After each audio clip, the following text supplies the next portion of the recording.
Thank you very much. Yes, let me see.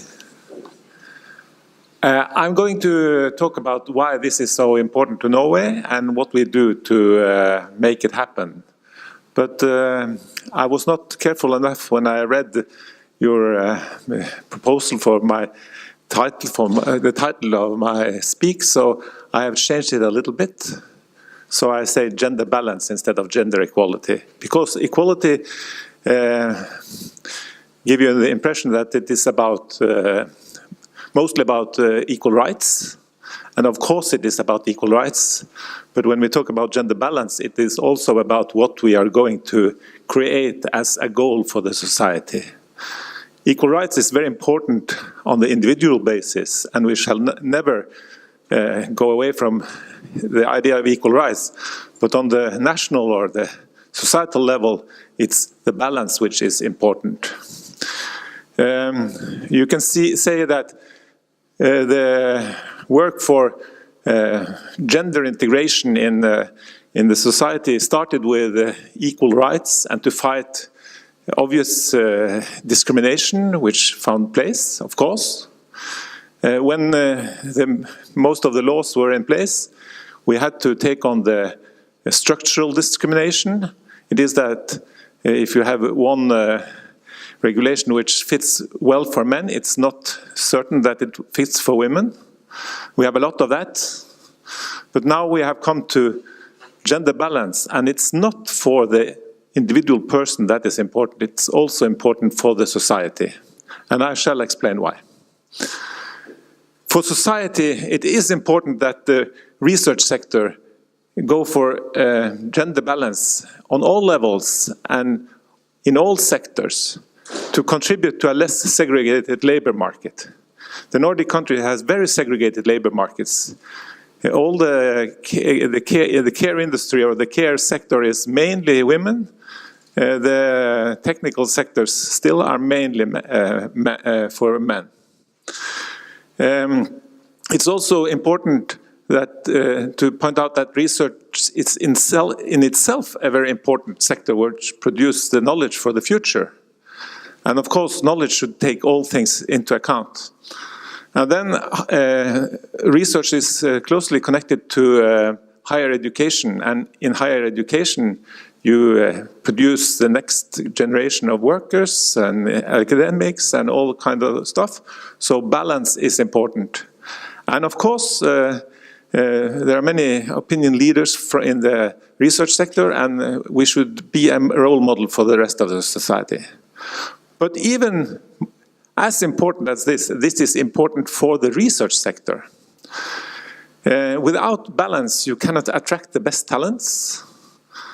Without balance, you cannot attain diversity, and diversity in perspectives is important for the quality, for the relevance, and for democracy in society.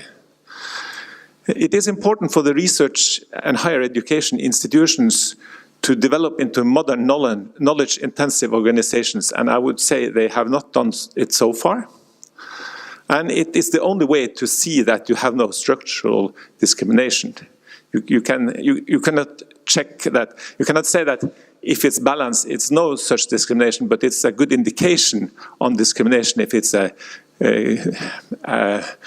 continuing underrepresentation. Well, so the figures.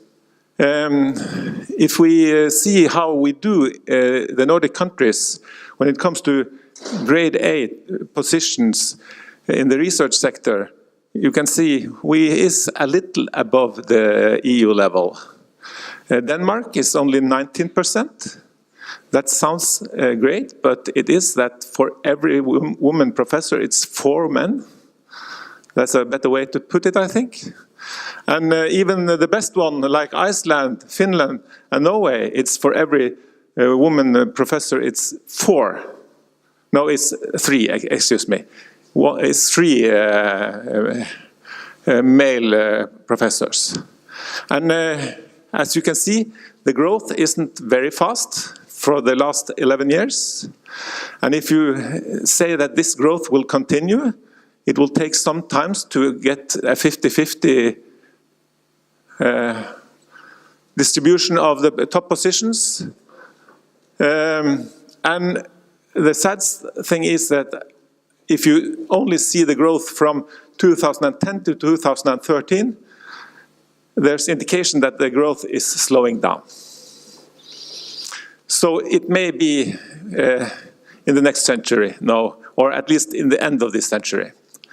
And this is interesting when you compare it to what we heard about earlier, the European Gender Equality Index. And here Norway and Iceland is not part of it because we are outside the EU, but we are very friendly with the EU, I think.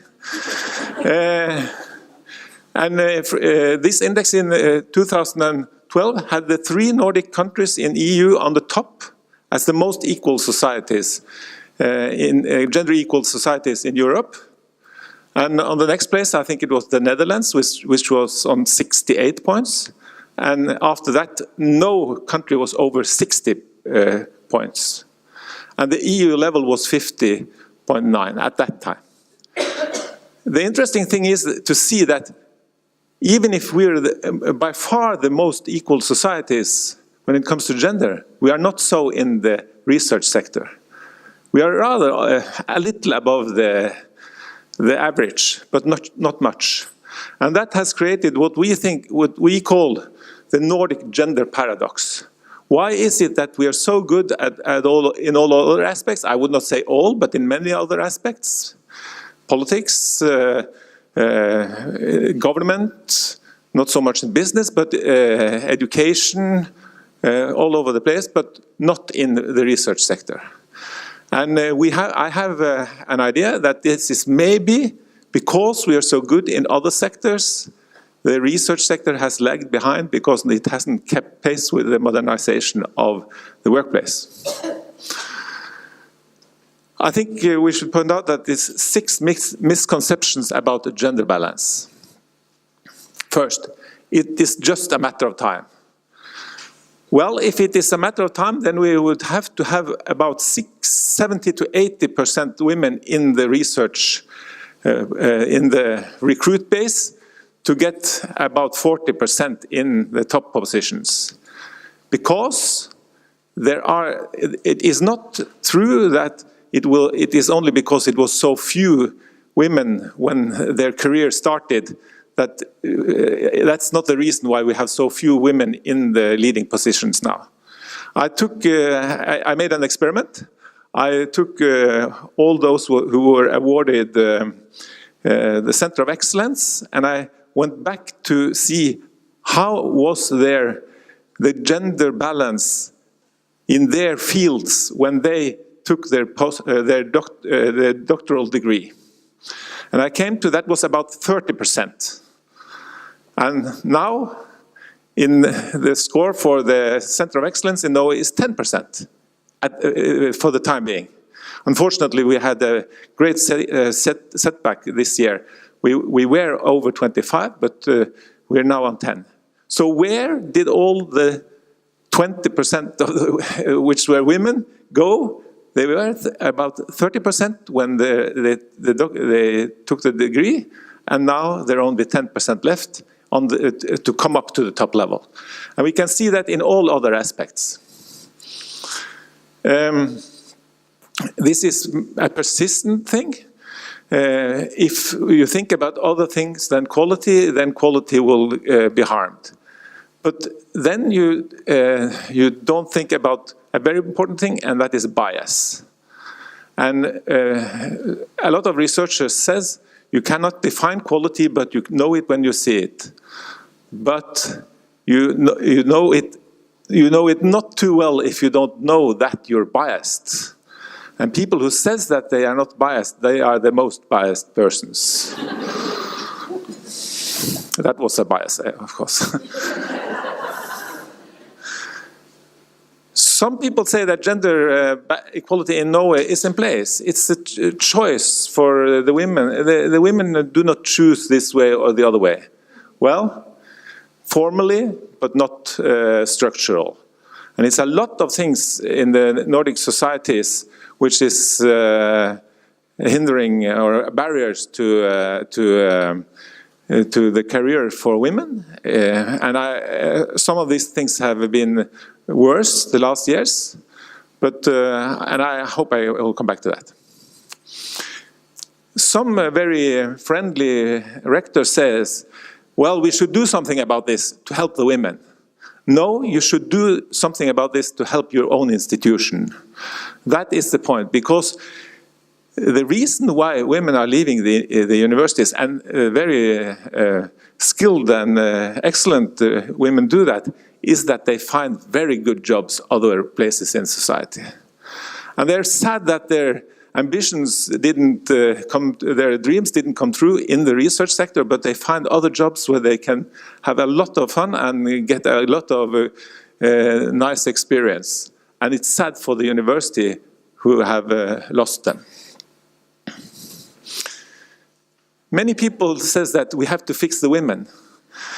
And especially, maybe this is something what should be discussed in the STEM community.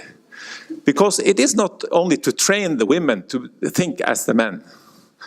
That could work for some women in some period of time. But we have to go through all the myths about research. How difficult it is. It's not more difficult than to be a leader in the government. How dangerous it is, how alone you are, and all these kinds of things.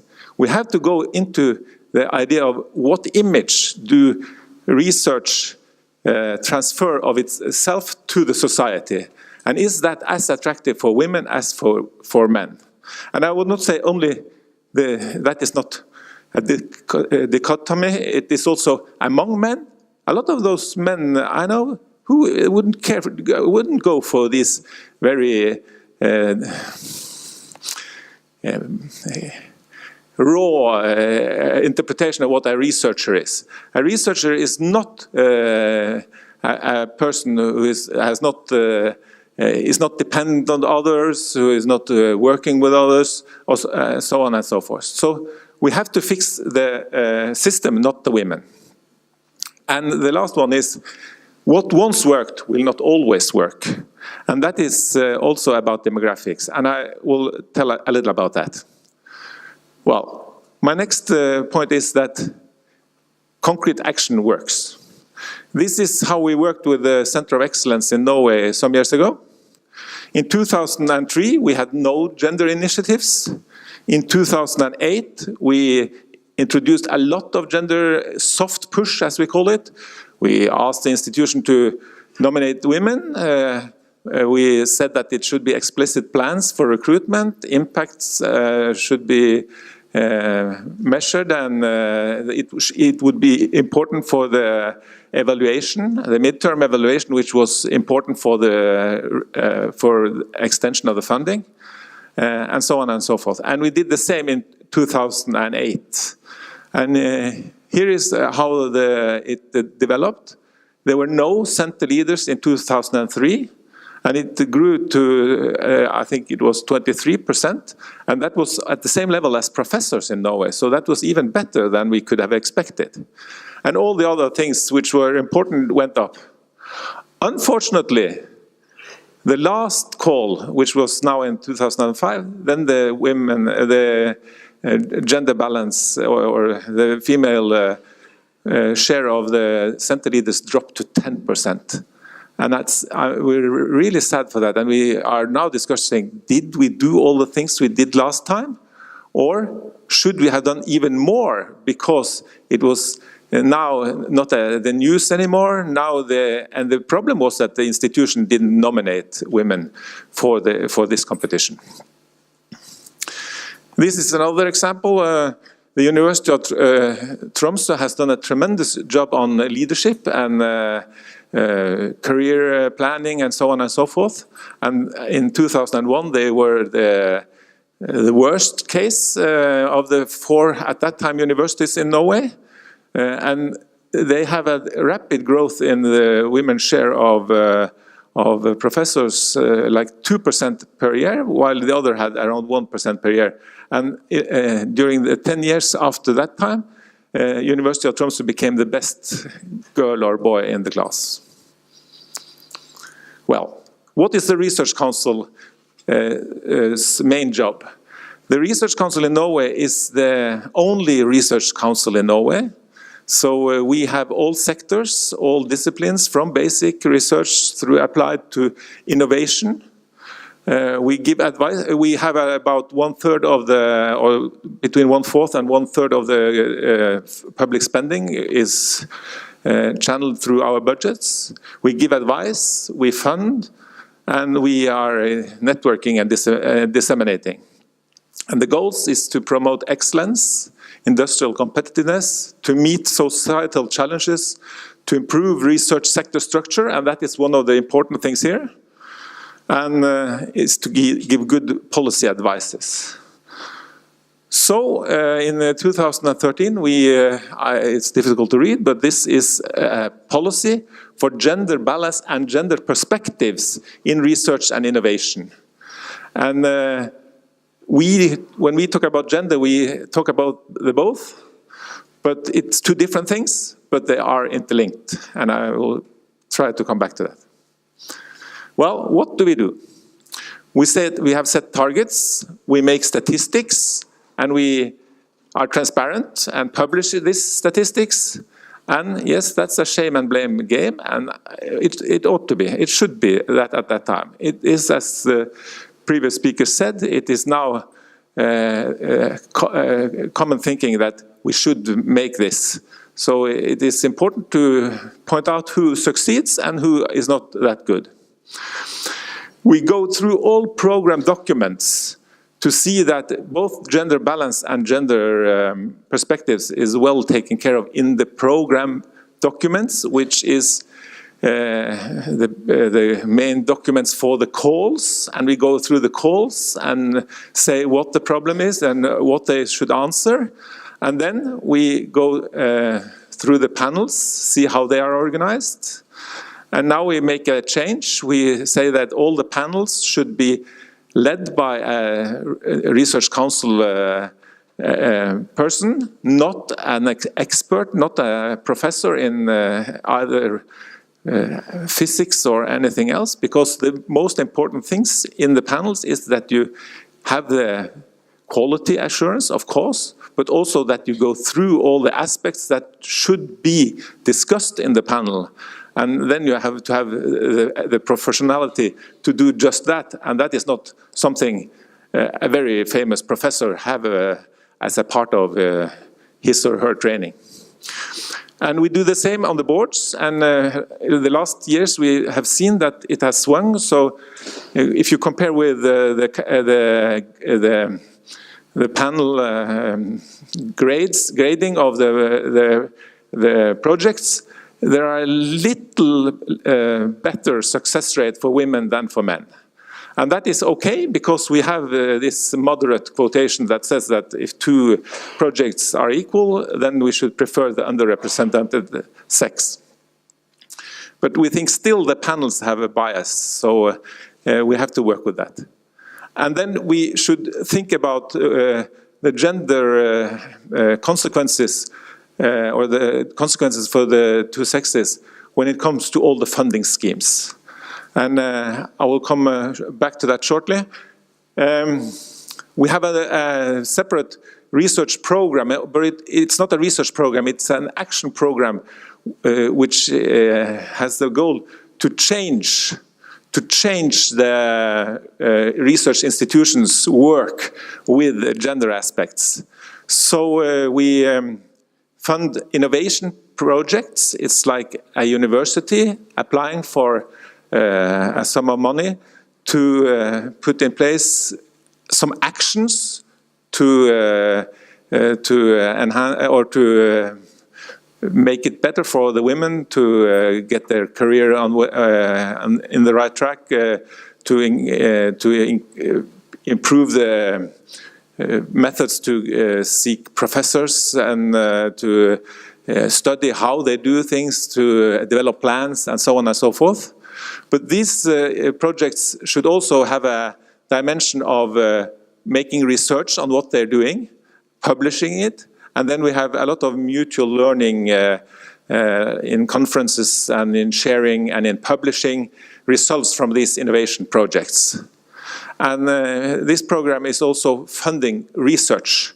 And funding research we do together with the other Nordic countries through Nordforsk, where we now have 2 centers of excellence on gender balance, which has started working now. There are 3 problematic areas when it comes to the funding schemes. And it is 3 things which are really word of great interest nowadays, and it's excellence, internationalization, and business. Of course, business is not a new thing, but the 2 other things is something which is dynamic forces which is changing the research sector from something to what it should be in the future. And all these 3 things needs specific attention when it comes to how you take care of the gender balance. We saw when we introduced the excellence schemes that the share of money that women got dropped, because they made it so difficult and they made so many expectations that you sent the money to those who were on the top of the pyramid of research, and that was of course okay. That was what we meant to do, but we did not in the beginning do the homework to see how it would work out for women. So we do that. Another thing which also comes to this is, and that is why I say what's worked once is not certain that it will work tomorrow, is that we channeled a lot of money to young researchers. And that was partly because women were better represented among young researchers than by older researchers. So it was a step ahead when it comes to give money to women. But now, when women are well represented in all age, at all level of age, then when you channel money to the young researchers, you channel that to persons who has come further, who has made a good career, and still in the 30s, a very good career.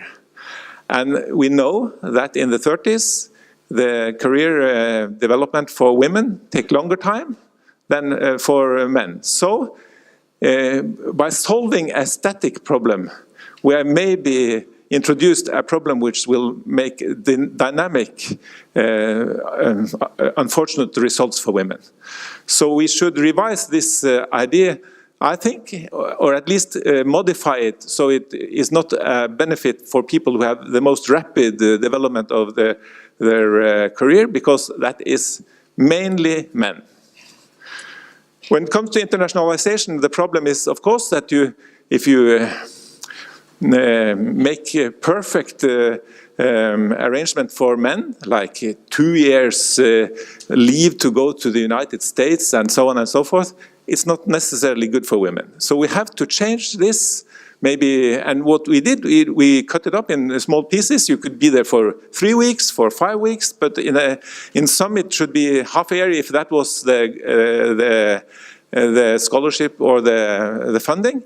And it immediately was better for women. And this is a problem in the Nordic countries because we have all these dual careers.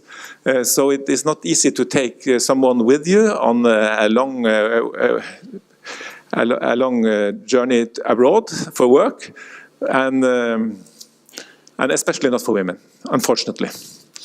And business sector is, of course, a problem in Norway because it is mainly, we put more and more money into research in business sector, and there it is historically less women working in the business sector than research sector than in the institute and the higher education sector. But these soft push where we introduce thinking about the gender, nominating women, also were used in the funding scheme which was called Center for Research-Based Innovation, and it had also a very good impact there. It climbed from around 10% women center leaders to 25%. So concrete action works. The last thing I would say is that we also work with gender perspectives. And of course that is another thing, but in many areas you can also put a gender perspective on what research is doing and how research is undertaken. And I know in the STEM area you have persons who make research on how do the discipline present itself, how is the prioritization between the different parts of the research, even if the research subject as such is maybe not gendered. And of course, when it comes to technology, medicine, it's a lot of gender perspective things which should be taken care of.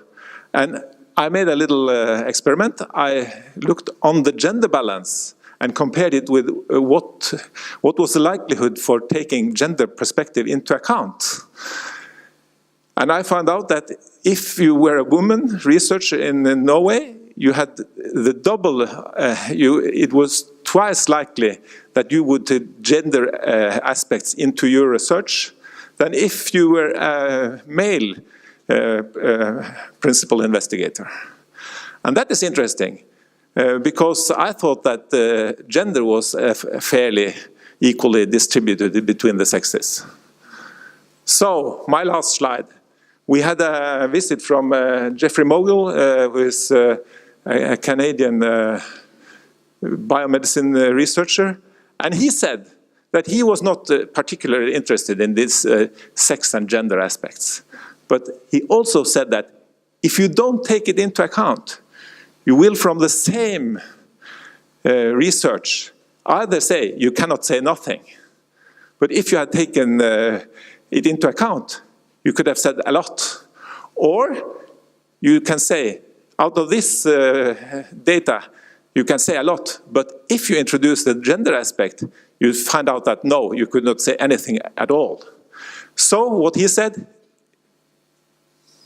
excuse me, it is about quality. If you don't take the important variables which can explain things into your analysis, then the analysis is very weak. So that was his point. Thank you for your attention.